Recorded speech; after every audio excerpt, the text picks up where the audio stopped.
Muy buenas noches, bienvenidos a otro episodio más de La Belleza del Arte, aquí con nuestro querido padre Rodrigo Miranda. Estamos en la radio TPC, la radio libertaria, La Voz de América, acompañándolos en otro capítulo de reflexión de arte y cultura.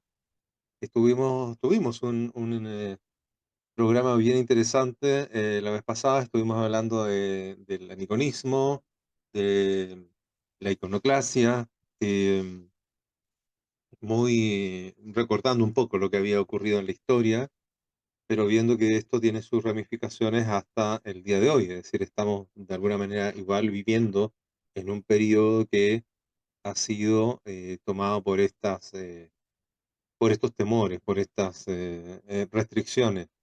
En este caso son de carácter más eh, individual, son una especie de autocensura por acercarse a lo que es este mundo moderno, contemporáneo, que ha tomado como decisión, una decisión voluntaria, el perder contacto con la realidad y alejarse de ella desde el punto de vista más simple, ¿no? De la forma más fácil de entender esto, de que me alejo de la realidad, esta realidad concreta, sensible, eh, de tacto, sino que también me alejo de la realidad a nivel de la lógica, del pensamiento, del razonamiento, y nos vamos sumergiendo en lo que son las ideologías y lo que es anteponer la verdad, o sea, sobre la verdad, anteponer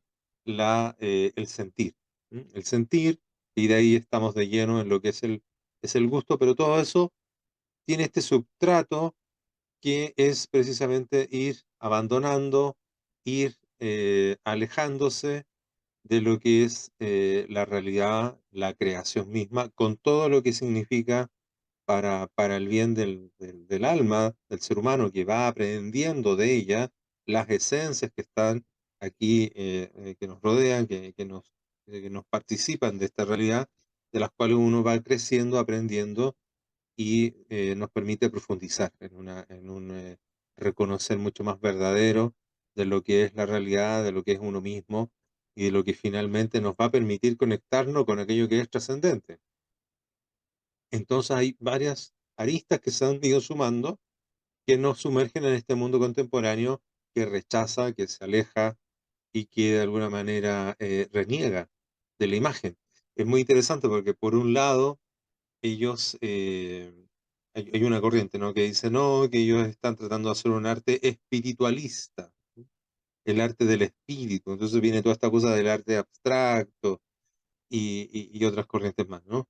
Eh, y, em, Sin embargo, lo que están haciendo ahí están cayendo en un maniqueísmo, en una dualidad, en que dejan afuera, ¿no? Dicen, el espíritu es lo que no se ve, entonces no hay que pintar lo que se ve. Ahí están las cosas espirituales, y por el otro lado está la materia que no lo quiero hacer, ¿no?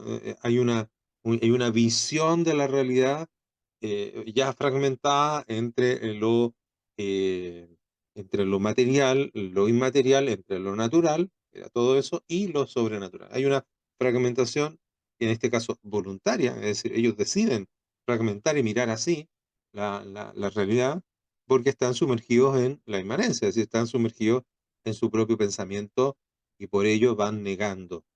Entonces está por ese lado esa corriente que hace es una especie de autocensura, un aniconismo voluntario, y por el otro lado tenemos una fuerza cultural que en el fondo está intentando colocar por sobre la misma imagen ideas que son de carácter mucho más simbólicos y conceptuales y que van reestructurando, ¿no? Generando una nueva mirada de lo que ellos van a formular como realidad. Eh, Hablamos un poquito de la historia. Vimos que si bien esto esta primera etapa de la historia de la humanidad en los tiempos antiguos, arcaicos, surge, ¿no es cierto?, con el judaísmo, y ya está ahí en el decálogo, este no hacer imagen de arriba, de la tierra, de criaturas que están bajo el agua. Explicamos que surge en un contexto en que muchas culturas alrededor habían caído en una idolatría, y por eso este acentuar esta correcta mirada. La forma que ellos encontraron fue esa, ¿no? Ya hay un mandamiento ahí de no hacer esa imagen que intente sustituir al mismo Dios. Eh, Cuando se cae en un error, una exageración, terminamos, ¿no es cierto?, extrapolando a esta visión a todas las imágenes. Eh, Hablamos de un periodo que ocurrió, ¿no es cierto?, eh, tras la muerte y resurrección de Jesucristo, que deja esa sábana, eh, la sábana santa, ¿no es cierto?, con una imagen que se mantiene guardada, porque ya para el mundo hebreo, eh, la imagen o ver una imagen, si bien era un acto concreto de una fuerza sobrenatural que se había constituido ahí en la tumba de Jesucristo, para el mundo judío en general, hablar de imágenes estaba ya prohibido, era como tabú, o sea, no era algo que para nosotros hoy día que uno podría decir, mira, aquí tengo una prueba, tengo una imagen. No, no, hubiese sido bien duro eso. Esa imagen alguien la rescata, la mantiene resguardada, y no muchos años, 200, 300 años después, aparece en la ciudad de Edesa, eh, no lejos tampoco de ahí de Jerusalén, más hacia arriba, hacia el norte, hacia Turquía. Aparece ya como un objeto sagrado, protegida en un relicario donde se veía solamente el rostro, la pura imagen de su cara.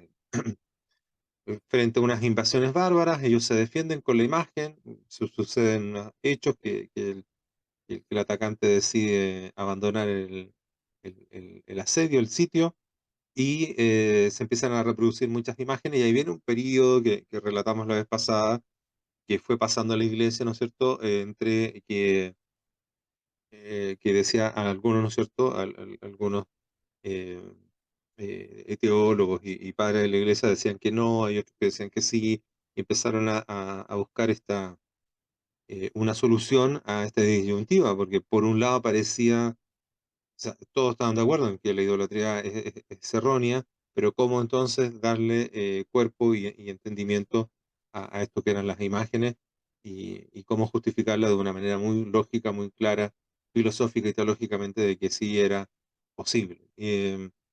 Hablamos de todo eso, de todo ese contexto, hasta que, y se nos acabó el programa, llegamos a la etapa de eh, ya pasando lo que fue la ruptura con la llamada reforma protestante, ¿no? O sea, esta ruptura, este cisma que se produce allí, y empiezan a surgir nuevas filosofías, entre comillas nuevas, ¿no?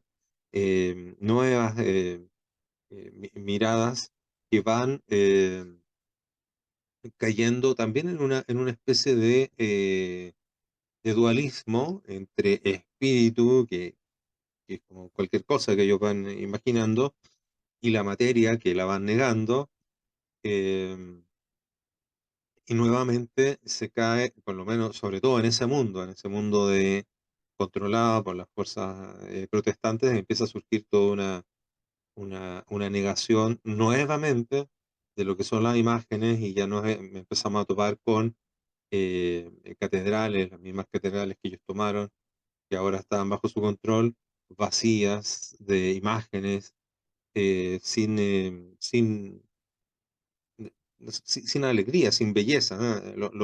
Mientras más frío y parco eran los templos mucho más ajustados a esta nueva ideología del mundo protestante.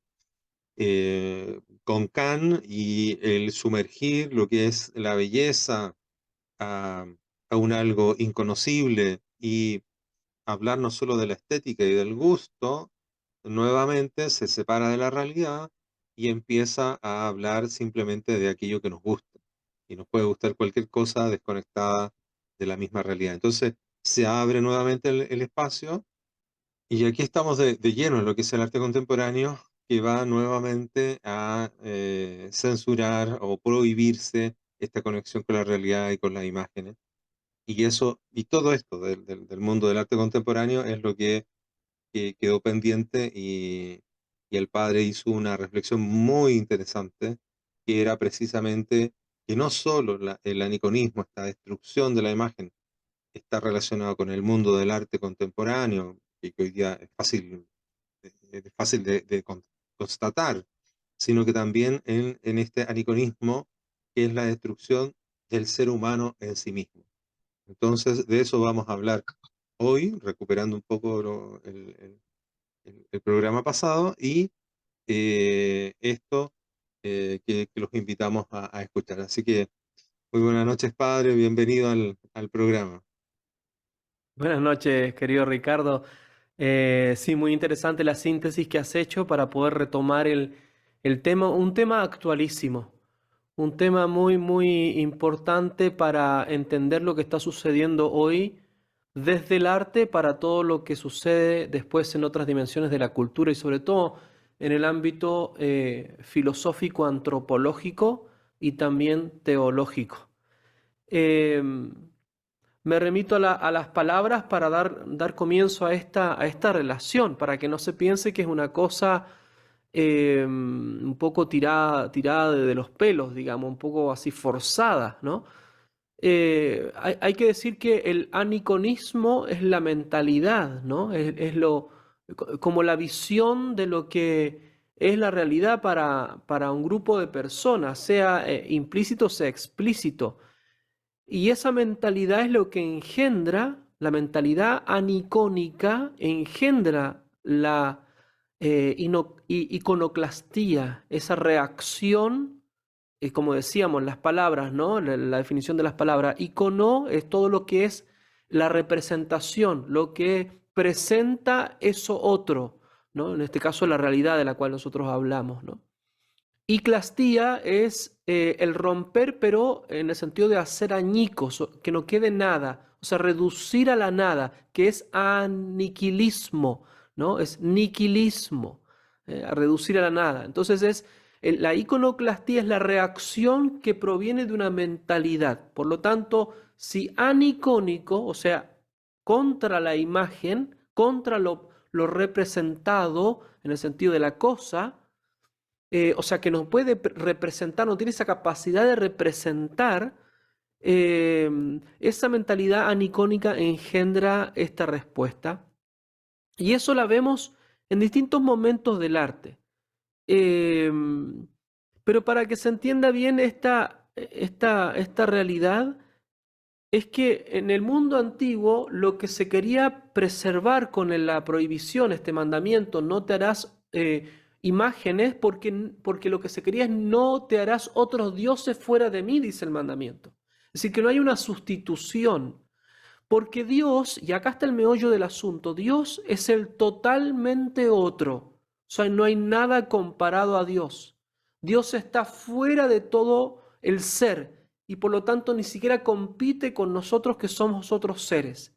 O sea, Él es desde a dónde viene todo y lo distinto a todo. Entonces no se mezcla en absoluto con el mundo. Por lo tanto es el totalmente otro. Bueno, en el mundo contemporáneo se busca ese totalmente otro, o sea, lo diverso, pero ya no fuera de este mundo, sino dentro del mundo. O sea, es intramundano, el totalmente otro dentro del mundo. Y por eso que en todos los ejemplos que quizás podemos dar, nosotros vemos que en la mayoría de los casos este aniconismo se demuestra construyendo una imagen de cada uno que sea totalmente distinta de cualquier otro, convirtiéndome a la persona que lo está haciendo en un totalmente otro. No quiero enredar mucho con las palabras, pero es esa obsesión por crear la propia imagen. Primero significa que hay una muerte de la imagen anterior para poder construir una nueva imagen, una imagen que sea que convenza. Bueno, la otra vez citábamos este caso de esta pobre chiquita Melania Martínez, que precisamente hace eso. Es una cantante, hace performance, bueno, todo lo que nosotros vemos hoy día con una mezcla rara de muchas cosas.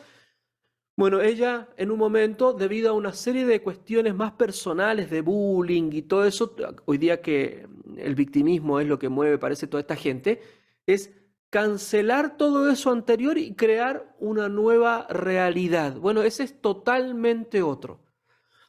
Bueno, la mentalidad entonces del aniconismo, o sea, no aceptar una imagen, significa que me hace generar estas reacciones iconoclastas, o sea, romper, hacer añicos, aniquilar esa imagen para convertirme en una persona totalmente distinta. Y esto se ha dado en distintos momentos. Por ejemplo, hay momentos en la historia en que se habla de la muerte del arte. O sea, hay ciertos personajes, ciertos filósofos, pensemos por ejemplo, decía Hegel en el cambio de la historia, la filosofía, el arte, ¿no? En esa triada. Entonces tiene que morir el arte para dar paso a una nueva realidad, o la filosofía para el arte para otra nueva realidad. O por ejemplo, Arthur Danto, que es un filósofo esteta, digamos, de la modernidad o de la posmodernidad, que va a hablar de la muerte del arte. Y él va a decir que el arte muere por dos razones. Primero, porque ya no tiene nada más que decir, porque los grandes relatos en esta posmodernidad ya no van más. O sea, no hay grandes respuestas a las grandes cuestiones del ser humano, como la muerte, el sentido de la vida, qué habrá más allá de la muerte, quién es el ser humano, el sentido del dolor, del sufrimiento, etc. Bueno, ya no hay para qué responderse a eso porque es inútil. Entonces, el arte murió porque no tiene contenido. Pero también el arte murió, van a decir, porque no se ajusta al progreso como es concebido hoy día. Entonces, ¿qué hay que hacer? Hay que asesinar al arte antiguo y dar paso a un totalmente otro, un arte nuevo.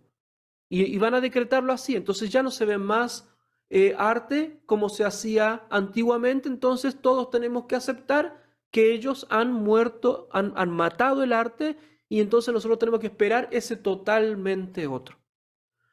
Lo vimos también concretamente en ese aniconismo que engendra la iconoclastía, ese romper imágenes, muy de ahora, en la modernidad, con la Revolución Francesa, cuando pasaban por las calles de París sacando todos los signos que indicaran el régimen antiguo, sea religioso o civil, o por ejemplo hoy día en las protestas de esos años atrás, en distintas partes del mundo, en donde se derribaban las imágenes para poner un totalmente otro, o sea, nueva imagen de todo. Pero para eso tuvieron que hacer añicos la imagen anterior, es decir, hay una iconoclastía.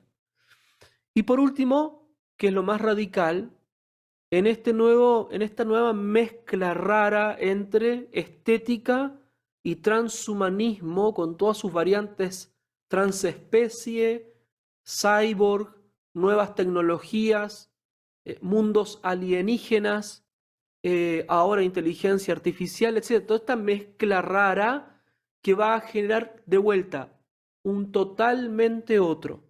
Y hay muchos artistas de la línea, de estas líneas que estamos diciendo, y sobre todo propagando toda la cuestión de la ideología de género, todo lo fluido, que van a tomar esta beta.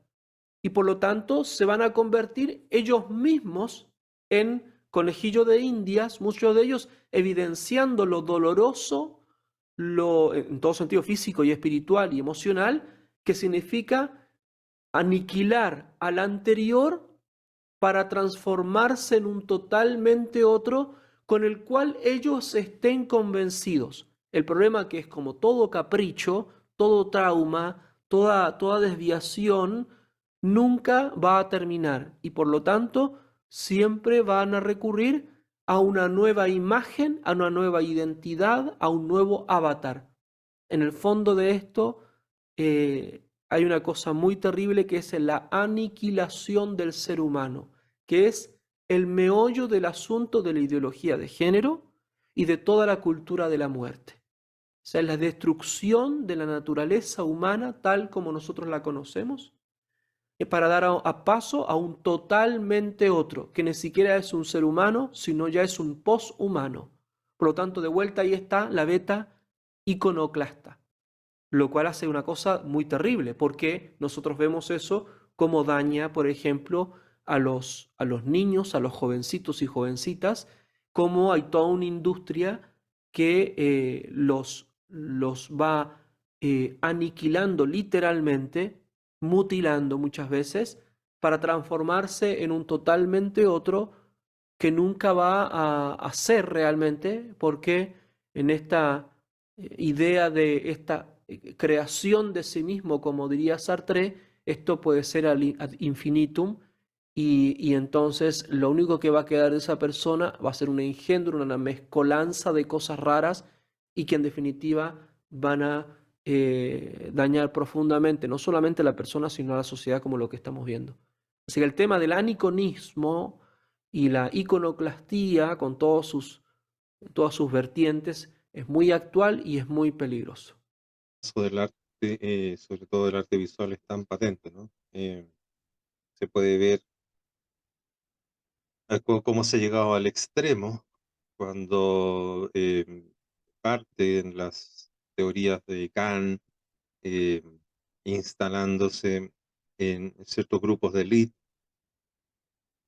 que van a estar asociados a lo que va a ser después la plutocracia y el mundo progresista.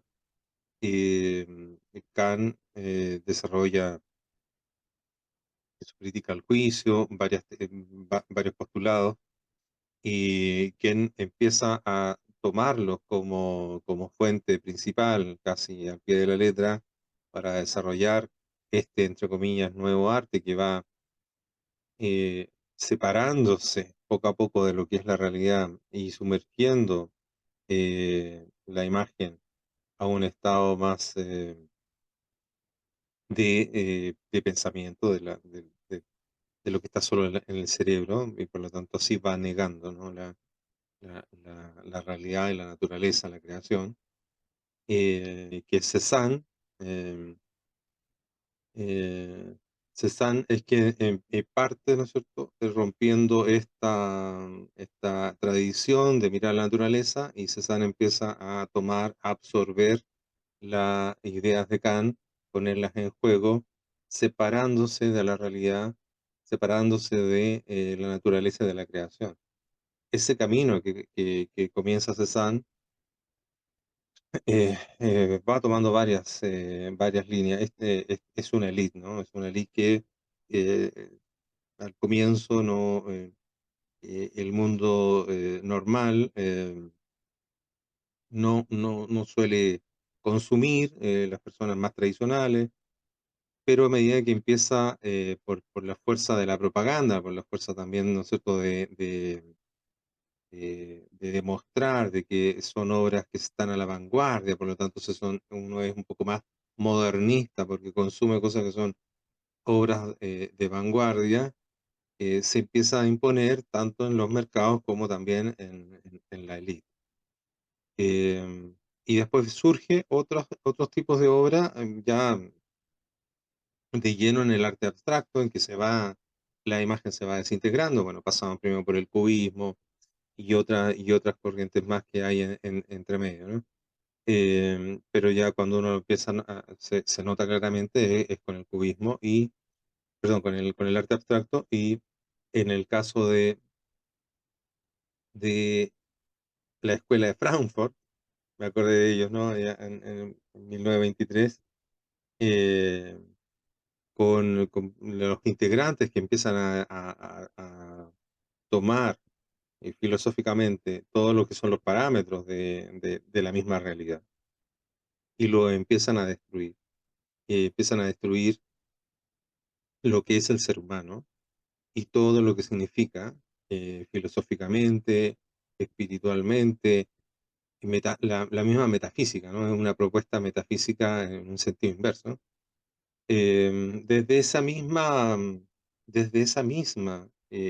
cuna es de donde nace otro artista que también es muy promovido por ellos, por esta élite, por esta plutocracia, que es Pollock.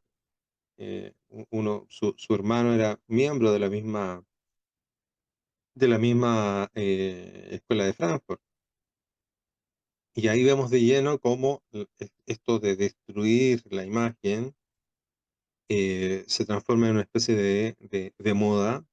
Ellos lo hacen conscientemente, lo transforman en una especie de moda.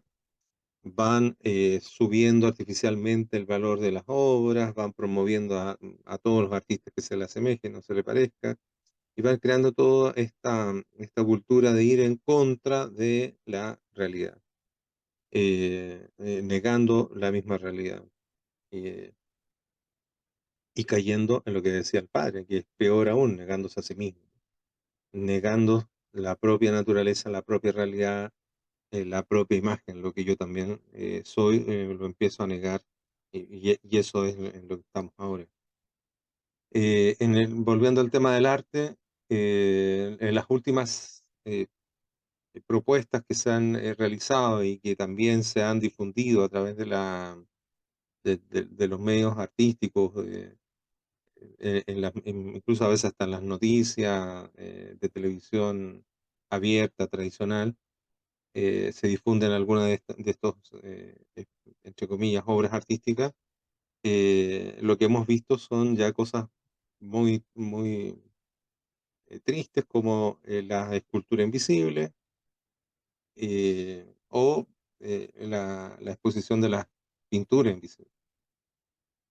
¿Qué cosa más iconista que eso? Entonces yo te invito a una exposición y no te puedo mostrar nada, porque toda la obra supuestamente la tiene que crear el espectador en su propia mente. ¿Eh? Y cada quien crea su obra a su propia manera, en su propia mente. Entonces así mantenemos a una masa de seres humanos eh, desvinculados, porque cada quien ve lo que quiere creer en su propia mente. No hay un algo, un llamado, un acercamiento, ese goce de ese compartir frente a algo que es verdaderamente bello, eh, ya no está, desaparece. Cada uno se imagina lo que quiere, se mantiene en esta burbuja y va validando, porque el arte sirve también para esto, ¿no? Para ir validando las posturas filosóficas que a nivel político, a nivel social se van instalando.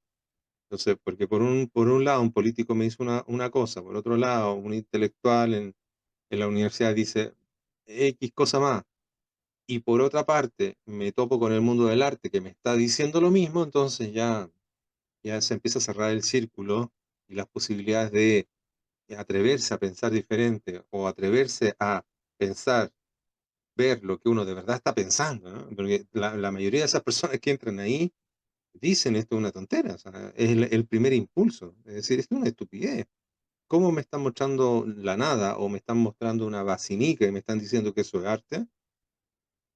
Bueno, ese primer impulso que todo ser humano tiene empieza a ser callado, empieza a ser silenciado con todo este sistema de presión alrededor que obliga a esta persona a someterse, ¿no? Y sumarse al mainstream, a todo lo que es el arte oficial. Entonces ahí ya estamos nuevamente en un periodo donde no, no, no se ve gente ya, salvo en las protestas, ¿no? Donde ahí ya se desata la verdad misma de lo que llevan en su corazón estas personas que van y salen a destruir iglesias, monumentos, esculturas, pinturas, etcétera, eh, todo, ¿no? Pero en lo que es más constante, más recurrente y que pasa mucho más desapercibido es esta propia destrucción silenciosa en la que las personas van eh, asumiendo y aceptando, sin querer siendo cómplices, ¿no? Porque dicen, bueno, el arte será así, y lo asumen, y porque tienen una necesidad de conectarse con un arte, terminan yendo igual a una galería de arte, terminan yendo igual a un museo de arte, pero como ya están captados por por estas ideologías de arte, lo que terminan viendo es precisamente eso, este tipo que valida el aniconismo y la desconexión con la realidad. Yo creo que ahí se vuelve muy patente, muy fuerte. Sí, yo creo que también hay una cosa de fondo ahí para tener responsabilidades compartidas, ¿no? Porque por una parte sí, es todo la maquinaria del mainstream, de lo que normalmente se llama industria cultural, y por lo tanto lo que se está ofreciendo son mercancías. Las obras son tratadas como mercancías, con todos los criterios de oferta y demanda, o bien de gestión política, y por lo tanto como esclavitos del sistema reinante, o su mezcla, por supuesto. Em, pero por otra parte tenemos el público, el espectador, que hoy día en esta vorágine de la vida contemporánea recibe acríticamente todo lo que se le presenta delante. Es esa actitud que decías, Ricardo, de ese primer movimiento de decir, bueno, delante de una cosa, ni siquiera de las más radicales, qué sé yo, por ejemplo, esto de la escultura invisible, ya llegamos a un grado de estupidez tremenda, ¿no? Y yo diría que de maldad en el sentido de lograr, maldad y astucia en el sentido de lograr engañar y vender eso para que gente absolutamente loca lo acepte y lo compre y lo pague, ¿no? Bueno, ahí hay una relación patológica tremenda, ¿no? Entonces las personas normalmente asumen acríticamente todo eso, pero decía, no solamente las obras más radicales, sino que las cosas que ya todos sabemos que no dice nada y que todas estas obras en donde son puro botar hacia afuera sentimientos de cualquier tipo, pasiones, llantos y expresarse y lanzar la pintura, hacer rayas o las performances que son lo más mediocre que hay, todo un sistema eh, de buscar cariño, porque todas estas personas lamentablemente tienen muchas falencias así emocionales, psicológicas, y por lo tanto es todo siempre un mostrarse para poder captar la atención, ¿no? Y ahí se ve lo infantil de todo esto. Eh, entonces cualquiera de esas obras, el primer movimiento, como decías, ¿no? Es decir, esto no va, esto es una tomadura de pelo, o sea, pero bueno, el problema es que la formación es tan mala hoy día respecto a este tema en todos nuestros sectores, que se recibe críticamente esto como si fuera una cosa, bueno, inicua, ¿no? Como si no sucediera nada. Ya lo hemos conversado en otras veces, de donde hemos hablado de esta realidad y por lo tanto que las obras en sus tres dimensiones van permeando el espíritu, van permeando a la persona y la persona comienza a comportarse de acuerdo a su entorno, a veces no se da ni siquiera cuenta y otro le hace ver. Es más grave si se da cuenta y lo acepta, ¿no? Y sobre todo los más maleables en este sentido, y por eso es tan dañino, son los niños y los jóvenes, en donde ellos van captando y absorbiendo como esponja todo lo que tienen alrededor. Y si lo del alrededor lo vemos con estas aberraciones de fiestas, de esta cosa fluida, eh, en donde hay una tal depravación y degradación, y son después los mismos organismos, muchas veces estatales, que van a hablar no en nombre de los derechos de tal o cual, y resulta que son los mismos que están avalando esa perversión. Bueno, no podemos ya más tener una actitud acrítica, pasiva. O sea, es tiempo, si queremos dar la batalla cultural real, de ponernos a reflexionar sobre esto y decir, no, esto es una basura, esto no se acepta, esto no nos hace bien, esto es una tomadura de pelo. Eh, y hablar de los grandes popes de todo esto, desde las vanguardias, mencionabas a algunos de ellos, Degas, Cézanne, Picasso, Pollock y todos estos engendros que lo que han hecho es ir poniendo cada uno una piedrita más para que la avalancha que tenemos hoy día, o lodo, ¿no? Nos llegue más allá del cuello y esté intoxicando todo. Porque esto no se gestó ayer. Esto vienen de siglos de trabajo. Y ya lo hemos repetido también, estamos repitiendo conceptos. Esto no es un progreso lineal, o sea que poco a poco se fue desarrollando y entonces llegó un momento en donde se despertó y para ir en contra del establishment, de las élites y bla, bla, bla, toda la muletilla y los clichés, esto se generó a propósito y con mucha conciencia de maldad de mucha de esta gente. Entonces, insisto, hay una responsabilidad de cada uno de decir, no, stop, no, paremos, o sea, esto no va más. Y hay que nombrar las cosas y hay que decir las cosas por su nombre.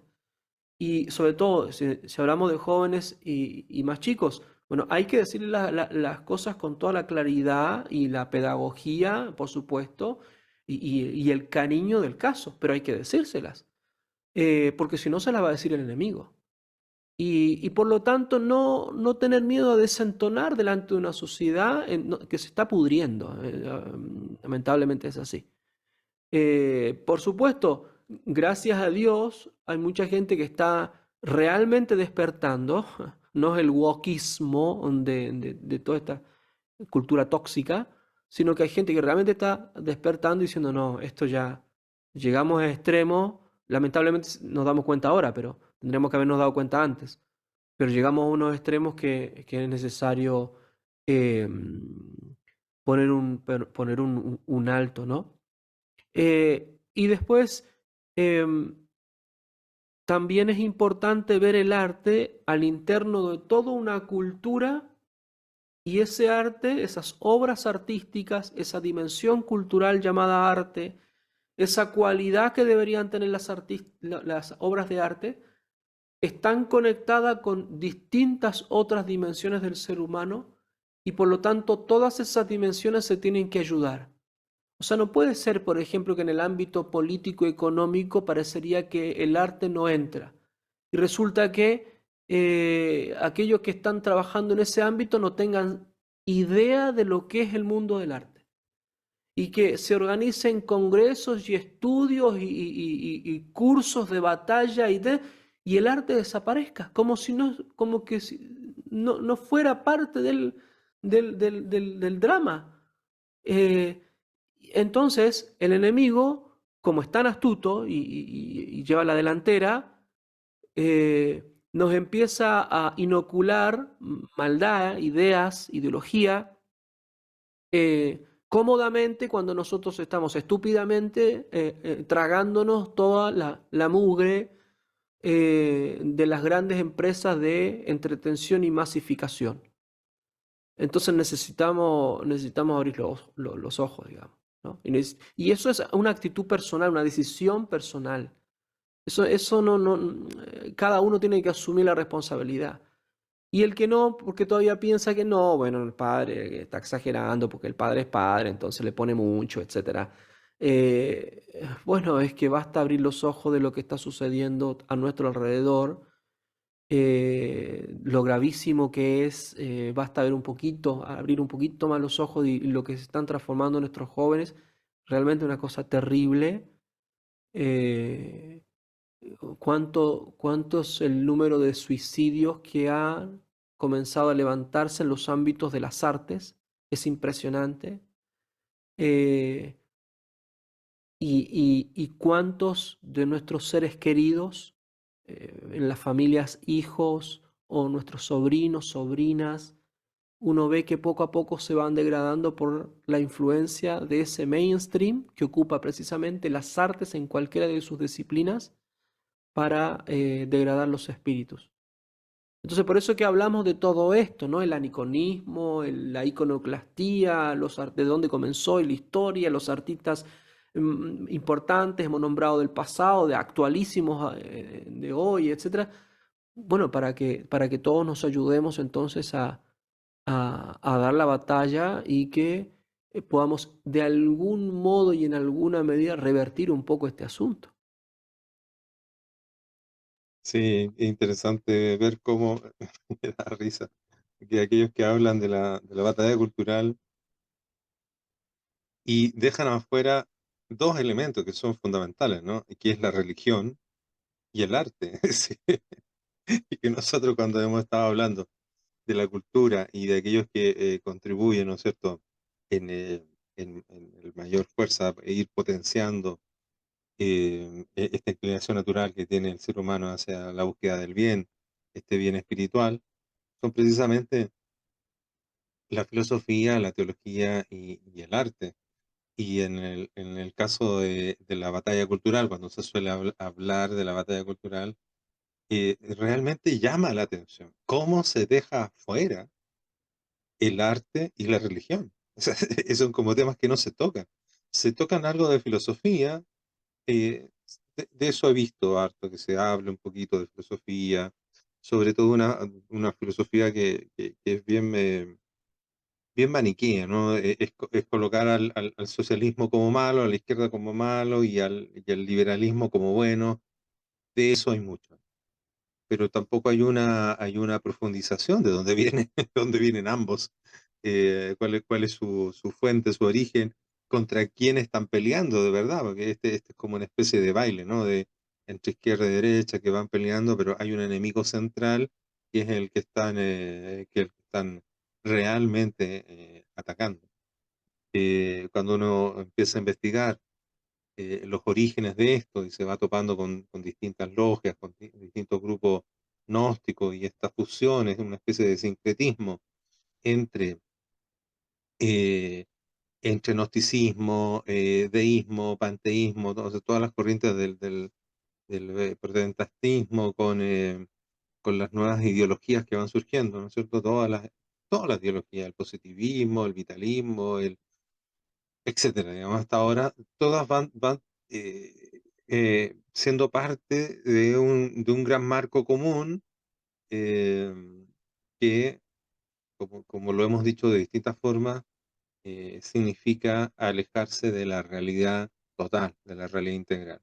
O ven solo el aspecto espiritual, o ven solo el aspecto material, pero nunca la ven a la realidad como una cosa completa, que solo lo puede ver la filosofía realista aristotélica tomista, que entiende que tanto materia como aquello sobrenatural están unidos y, y que eso le dio fuerza, ¿no es cierto?, durante mucho tiempo a este impulso que tuvo el desarrollo cultural en Occidente, bueno, hasta que fue atacado y incluso lo que se llamó todo el periodo del barroco, que tiene obras magníficas, muy ejemplares.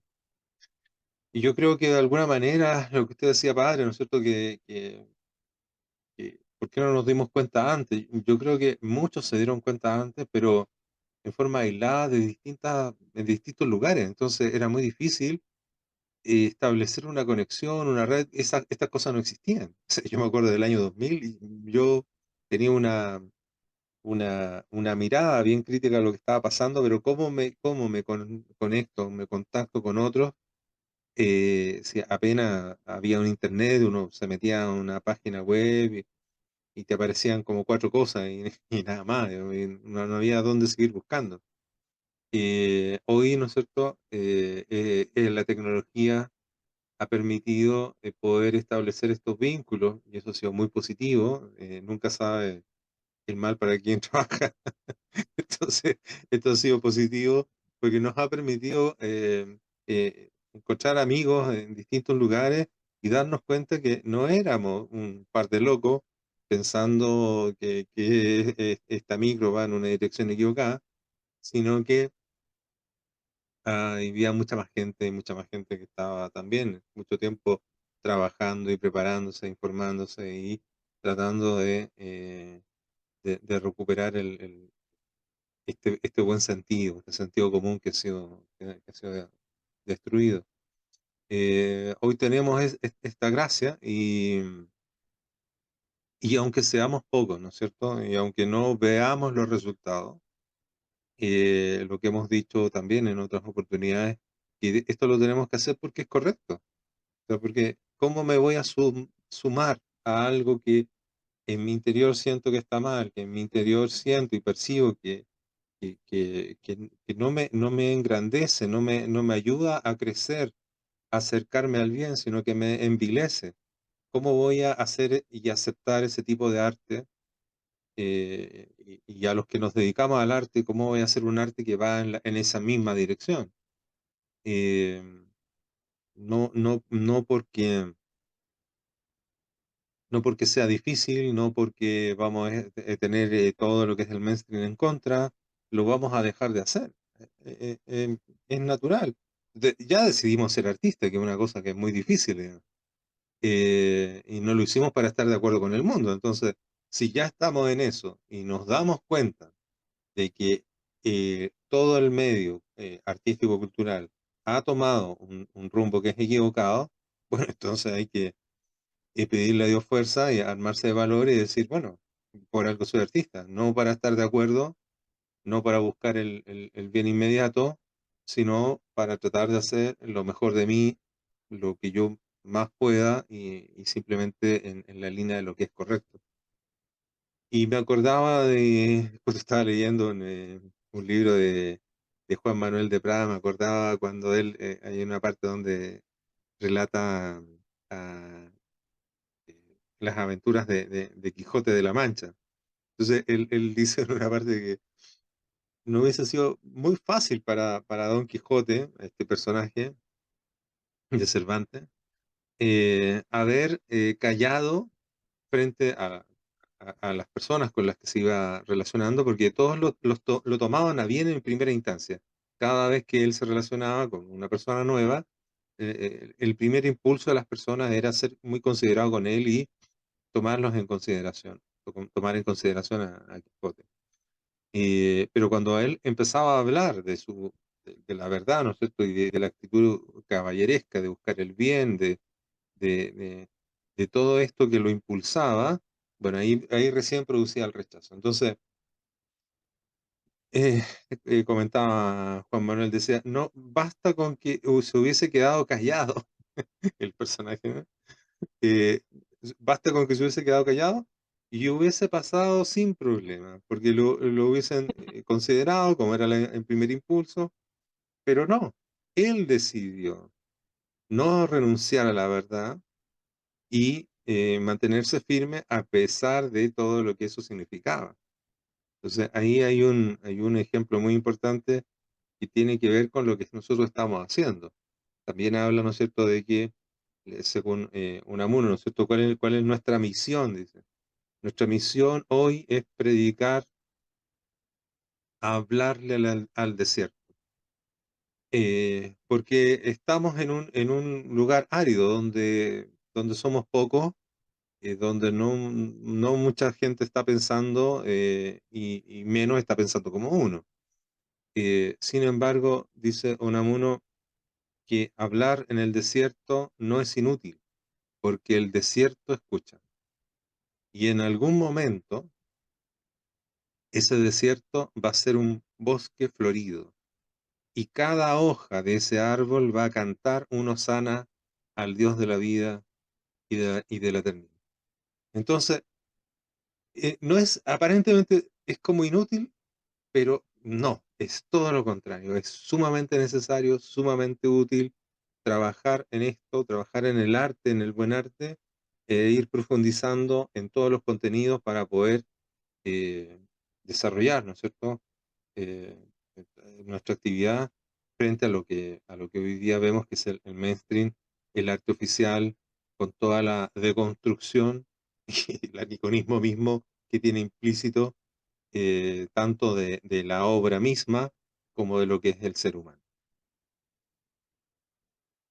Quizás agrego las tres últimas cosas, frases que me vienen a la mente, ¿no? Lo primero es, en medio de todo esto, ¿no? Hablando del quijotismo, por una parte es la valentía de lo esencial.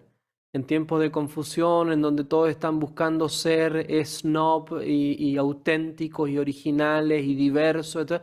Bueno, yo creo que hay que tener la valentía de volver a lo esencial, que al final es lo que es universal, que es perenne, que ayuda definitivamente, que acompaña en la vida, etc.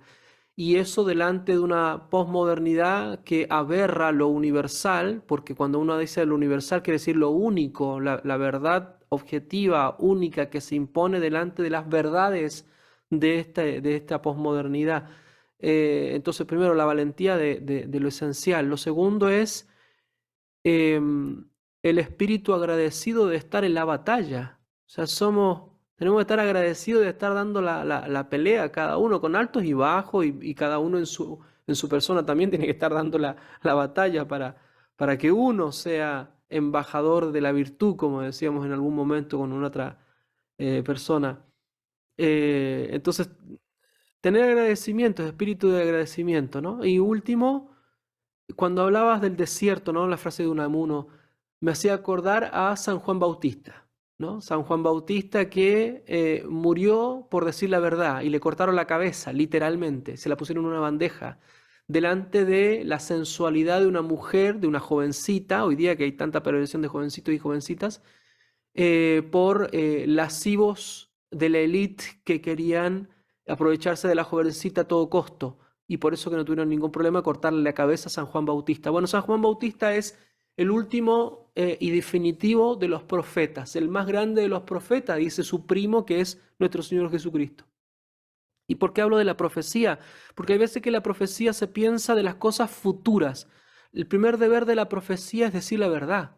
La verdad es lo profético. La verdad es lo visionario. La verdad es lo revolucionario. La verdad es lo que molesta, que hiere. La verdad es lo que denuncia. La verdad objetiva, que no es mía y que no es del establishment, sino aquella verdad que yo recibo como don y que soy custodio porque tengo una responsabilidad frente a ella. Entonces, ser profeta en medio del arte también es importante. Y todo eso se da en un contexto, como bien has dicho, querido Ricardo, en que providencialmente nos hemos conocido todos los que tratamos de hacer un poquito, y ya con un trabajo a las espaldas de varias décadas, y nos damos cuenta que hay más gente que está en la misma y de varias latitudes y continentes incluso, y que esto hace entonces que no seamos los Quijotes locos, sino que realmente con los pies en la tierra, por más que la batalla sea más ardua, ¿no? Y más a largo plazo, pero vale la pena. Por eso que decía, la valentía de lo esencial, el agradecimiento de estar en batalla y el espíritu de profeta en este tiempo de posverdad. Así es, muy bien. Hemos llegado al final del programa. Espero que hayamos alcanzado a hablar un poquito del aniconismo en el arte contemporáneo. Bueno, en otro momento, si se nos quedó algo que tocar, lo volveremos a tomar. No hay problema con eso. Y bien, los dejamos invitados al siguiente programa de la radio, Radio TPC Libertaria, La Voz de América. Y muchas gracias, Padre, por acompañarnos en estas horas. Gracias a ti, querido Ricardo, a los amigos que nos escuchan ahora y que nos van a escuchar después en diferido, y para que puedan también dejar los comentarios en los videos, preguntas, inquietudes, que eso siempre enriquece el compartir y seguir conversando en estos temas que nos ayudan a todos. Así es, así es. Muy bien, muy buenas noches. Hasta pronto.